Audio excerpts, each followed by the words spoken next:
無類の雰囲気ゾーンプレート写真1に続いて、ゾーンプレートとレンズの違いに注目しながら、ゾーンプレート写真に見られる独特な雰囲気について考える動画です。また、ゾーンプレートの大きな特色である複数焦点に基づくハローを減らしてシャープな写真を売ることに関係して、位相型ゾーンプレートについても見ていきます。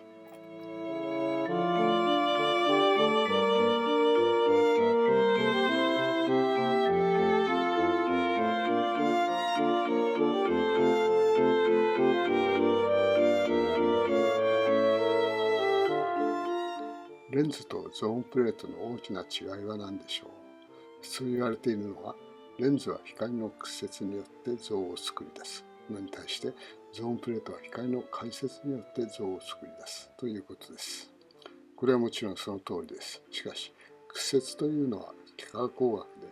解説というのは波動工学で説明される現象です。レンズだけを考えるときや、ゾーンプレートだけを考えるときは、このままでいいのですが、レンズとゾーンプレートを比較しながら考えるときは、どちらかに統一しないと比較できません。このことは光は粒子であるか波であるかということに関係するわけですが、すでに述べたように光は粒子でもあり波でもあるのです。ただし、今考えているような工学的現象は光は波であると考えることで、どの現象もまず問題なく説明することができます。屈折は粒子の運動のような幾何学的動きをする光を考えますが、ホイヘンスの原理を使えば光が波であることとしてこの現象が説明できるのです。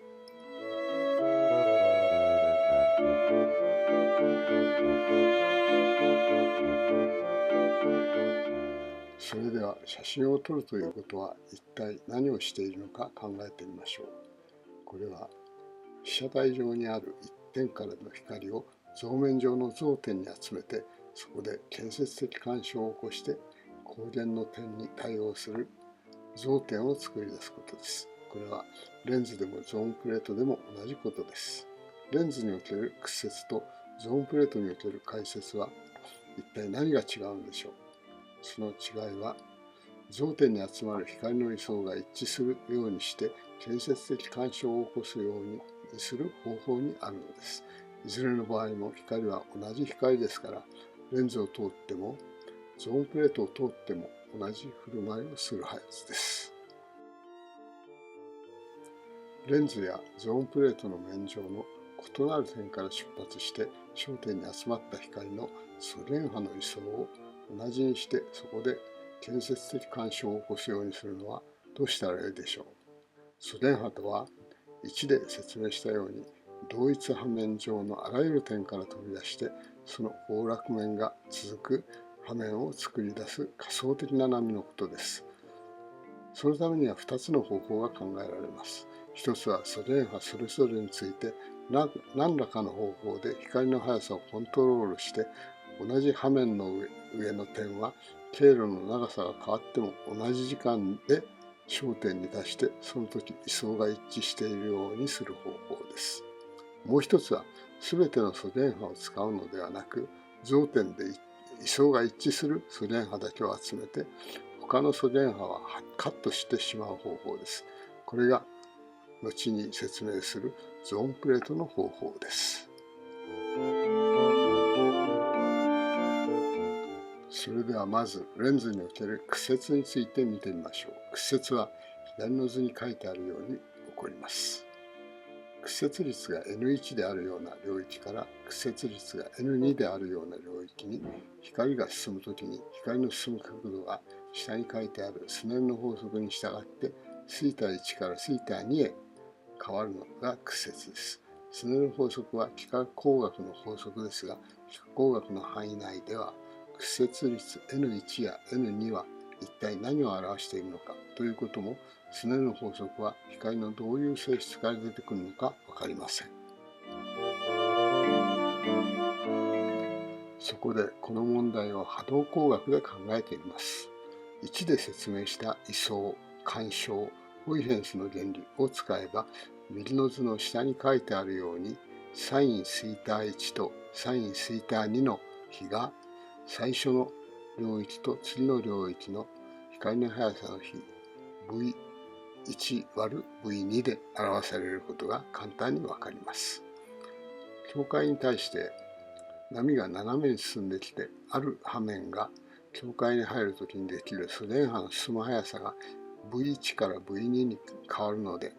新しい波面の傾きが変化するのです。そこで真空中の光の速さをそれぞれの領域における光の速さで割ったものを屈折率として定義してあることがわかります。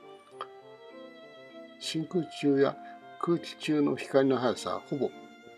30万 km/s で、ガラスの中ではガラスの種類にもよりますが、ほぼ20万 km/s ですから、ガラスの屈折率はほぼ 1.5 であることがわかります。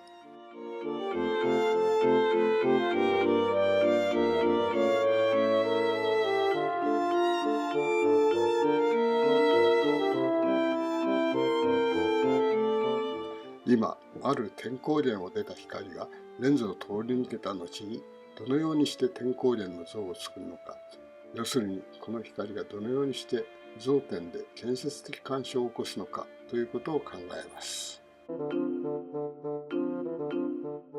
点光源からまっすぐに来た光はレンズの位置ではほとんど平面波になっていて、レンズに入る光の位相は同じ時に出発した光であっても、レンズの外縁部を通る光は位相が遅れていて、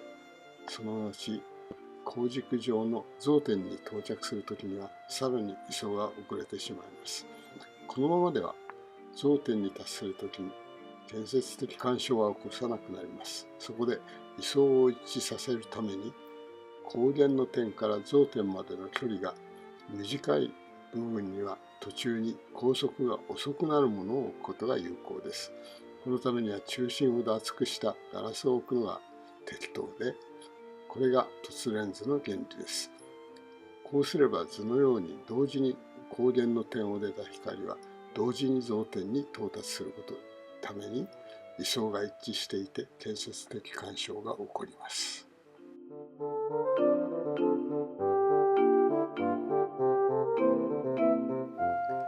屈折現象のように全ての素連波を使うのではなく、像点で位相が一致する素連波だけを集めて、他の素連波をカットしてしまうのがゾーンプレートで使われている方法です。この方法で光の解説という現象が使われているとしています。まず解説の説明をします。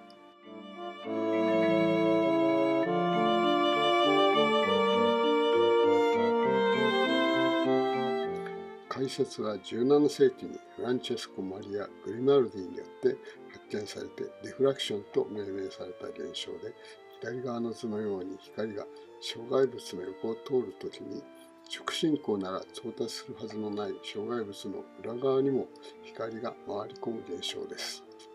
ホイヘーズの原理を使ってこの現象を説明できます。ただし、解説と干渉の区別は明確ではありません。量子電磁力学でノーベル賞を受賞した20世紀物理学者として世界的に有名なリチャード・ファインマンも、世界中で高い評価を受けている物理学の教科書ファインマン物理学の中で、少数の波の間の作用を干渉、多数の波の間の作用は解説ということでまとめていますが、違いを明確に表現するのは難しいとしています。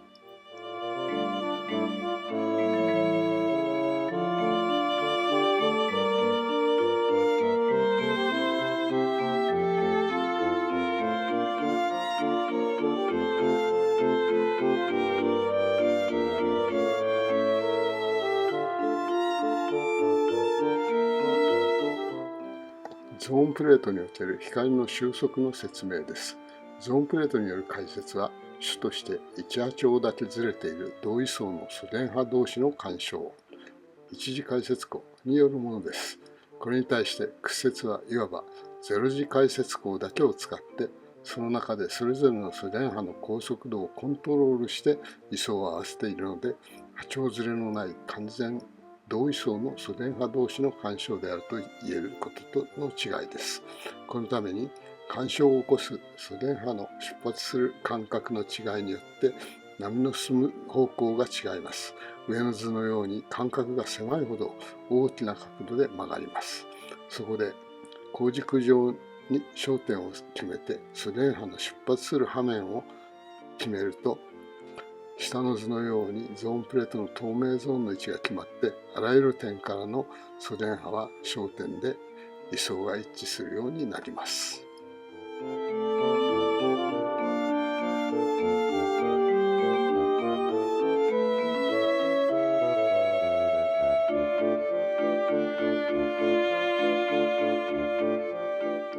このようにして作ったゾーンプレートに向かって球面波が次々と入射すると、ゾーンプレートの位置で焦点を中心とする球面波となって、焦点で建設的干渉を起こす様子が示してあります。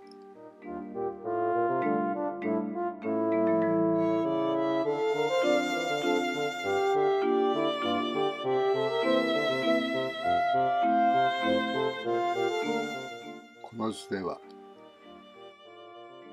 横方向にゾーンプレートから焦点までの経路を同じ長さにして表してあります。したがって一番外側の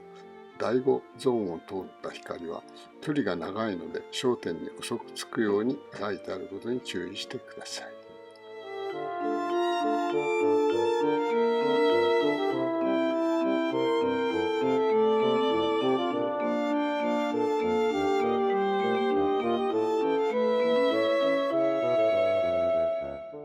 前の図のように進んで焦点に達した波の位相について示した図がこれです。黒、緑、オレンジ、紺の丸い印は平行光線がゾーンプレートに入射したときに同一波面上にあった点を示しています。このような波はこの場合1波長ずつずれて焦点に到達することがわかります。またこの波の場合、右下に書いてあるように波の振幅を1とすると、干渉によって焦点における波の山の高さは1、2、3、4、4、3、2、1と変化して、波の強さはその次乗ですから1、4、9、16、16、9、4、1と変化することがわかります。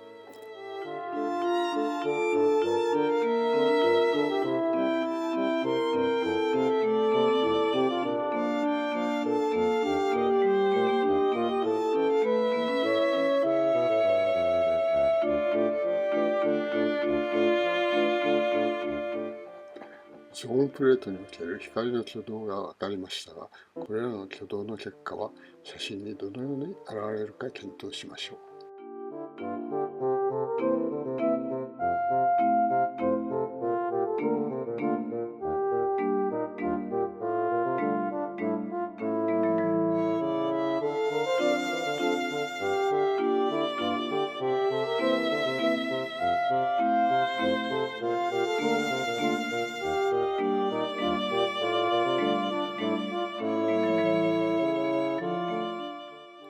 ゾーンプレート写真の明るさは各像点でどの程度建設的干渉が起こるかで決まります。多くの光の波面が同じ像点を通り過ぎても、それらが建設的干渉を起こす関係に なければ明るくはなりません。この時重要なのは光の波連の長さ、コヒーレント長です。目で見た時に2箇所は同じ明るさに見えても、一方の点を通り抜ける光の波連の長さがゾーンプレートのゾーン数に比べて非常に短いと、ゾーンプレートを抜けてゾーン円に達したときに建設的干渉を起こす光の数が波が少なくなって十分な明るさを達成しないことがあります。これは光の波の長さとゾーンプレートのゾーン数との関係で決まります。このために被写体間の明るさのバランスが目で見たときと違ってきます。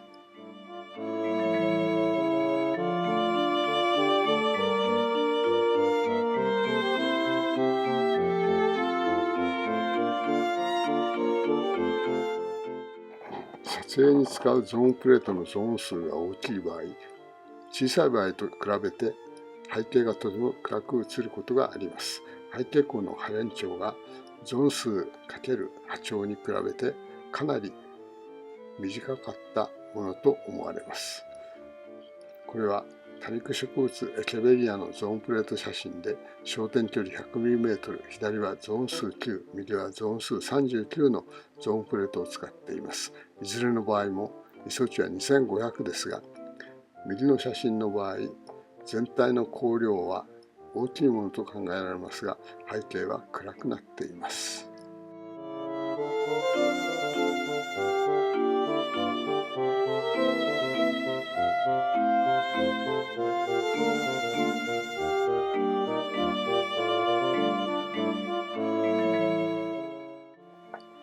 焦点距離が 50mm でゾーン数が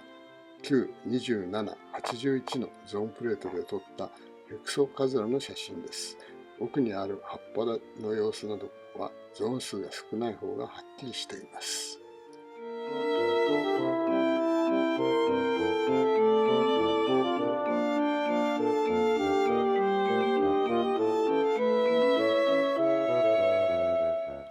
前の写真と同様に撮ったサルスベリの写真ですが、この場合はあまり違いは見られません。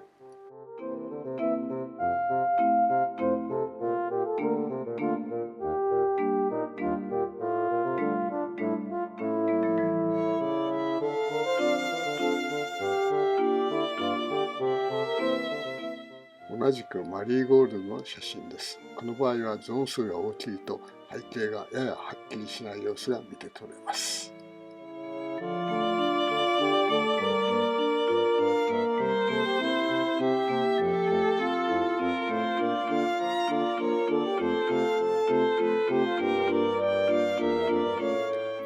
ゾーンプレート写真のもう一つの特色は、色の変化を中心にして全体的な雰囲気が変わって見えることです。中でも花の色などに透明感が漂っていることがよくあります。この原因の一つは、ゾーンプレートはその性質上、収束する波長領域が狭くて極端に大きな色収差を持っていると言っておく。このため滑らかに色が変化して透明感をもたらすものでと考えられます。さらに波連長が変化することで被写体の明暗領域が変化して適度な明暗コントラストが生じた場合に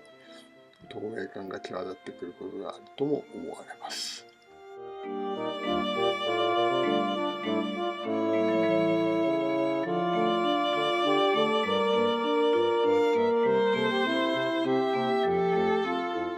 ハレンの長さが長い光はスペクトル幅が狭い光であるとともに明るさの落ちない像ができて、その結果色純度の高い鮮やかな像ができる可能性があります。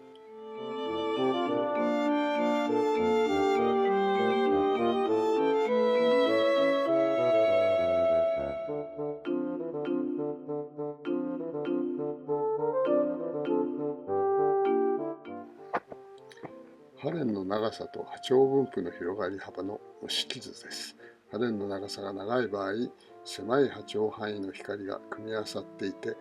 鮮やかな色となる可能性が高いことがわかります。これに対してハレンの短い光は非常に幅広い波長分布の光の波で構成されていて、鮮やかさが失われている可能性があります。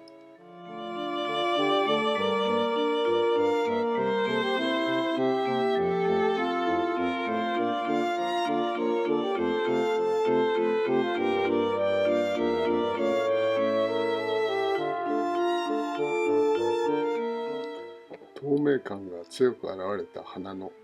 ゾーンプレート写真をいくつかご覧ください。最初はバラの花です。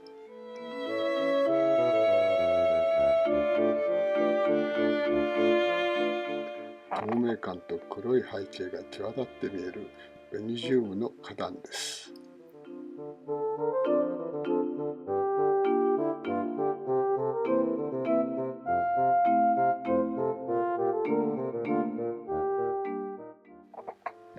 レンズ付きカメラと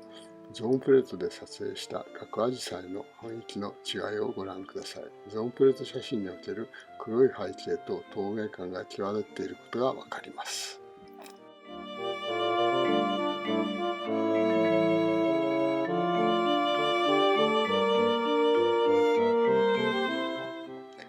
ゾーンプレートによるマクロ写真のスイカズラの花です。マクロ写真でも黒い背景と透明感ははっきり現れていることがわかります。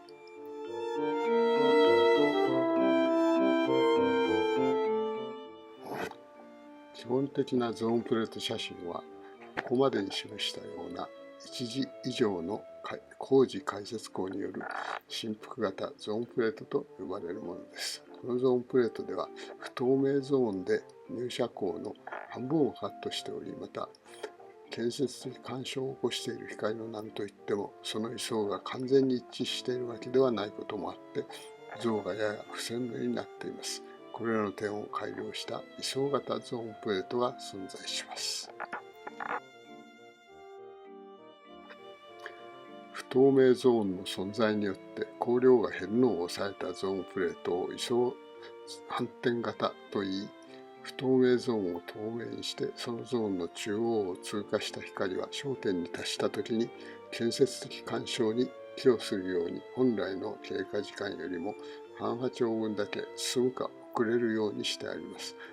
このゾーンプレートは光の1波長に相当する2ゾーン内を2つのレベルに分けて位相合わせをしているので、2L 位相型ゾーンプレートとも呼びます。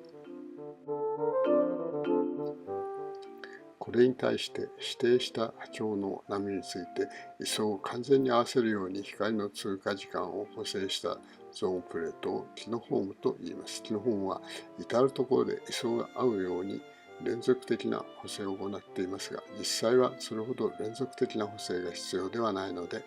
普通は波長の長さごとにレベル分けしたサブゾーンを作り、4L 位相型、6L 位相型と呼ばれる位相型ゾーンプレートが使われます。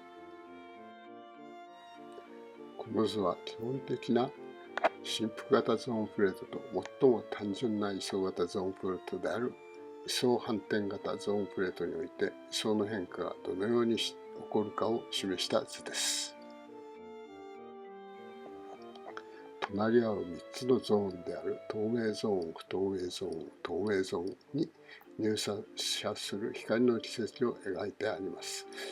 振幅型の場合、不透明ゾーンに入射した光はカットされていますが、位相反転型ではこの光は半波長進むか遅れるように構成されていて、1波長遅れの同位相の波として建設的干渉に寄与しています。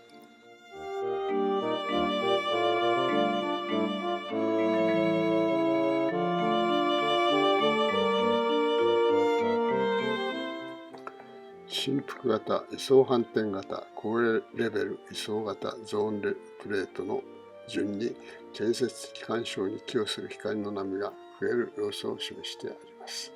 左の図の振幅型では透明ゾーンを通り抜ける光が建設的干渉を起こしますが、透明ゾーンの端の方では寄与が少なります。位相型ゾーンプレートの中でも不正量が連続的に変わる右の図のキノホームでは、すべての光が建設的干渉に寄与しますが、レベル数が少ないと建設的干渉への寄与が減ってきます。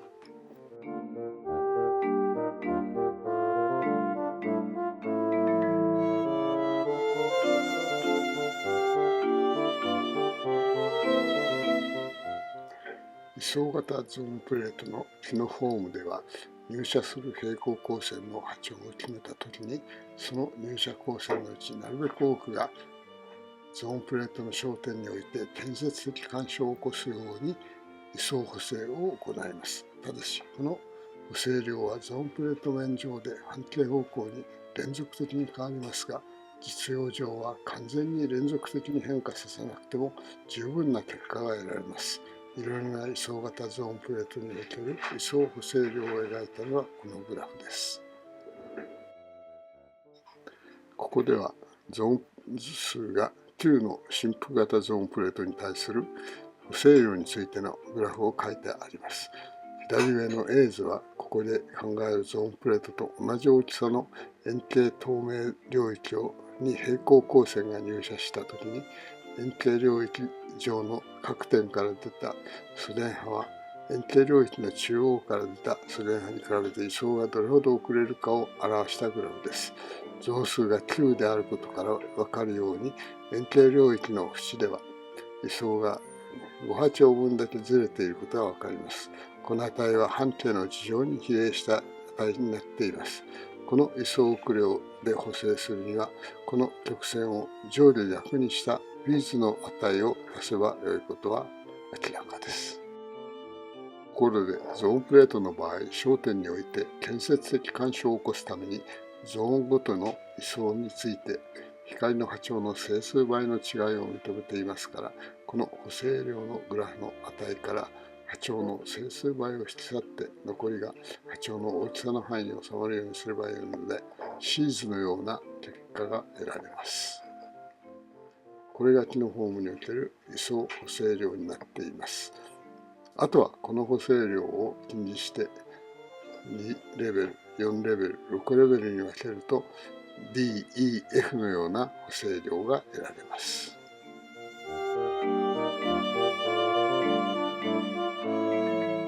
振幅型位相反転型および4レベル位相型ゾーンプレートで撮影した自動公園の滑り台の写真です。写真はこの順で鮮明になっていくのがわかります。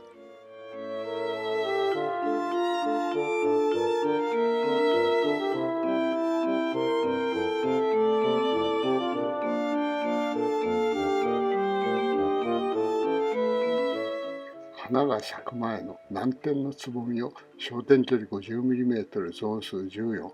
6レベルの位相型ゾーンプレートで撮影したものです。6レベルの位相型ゾーンプレートを使うことで、写真の鮮明さに関してはかなり改善が見られます。一方、黒い背景、透明感、鮮やかな色などについては、ゾーンプレートらしさがよく表れているように感じられます。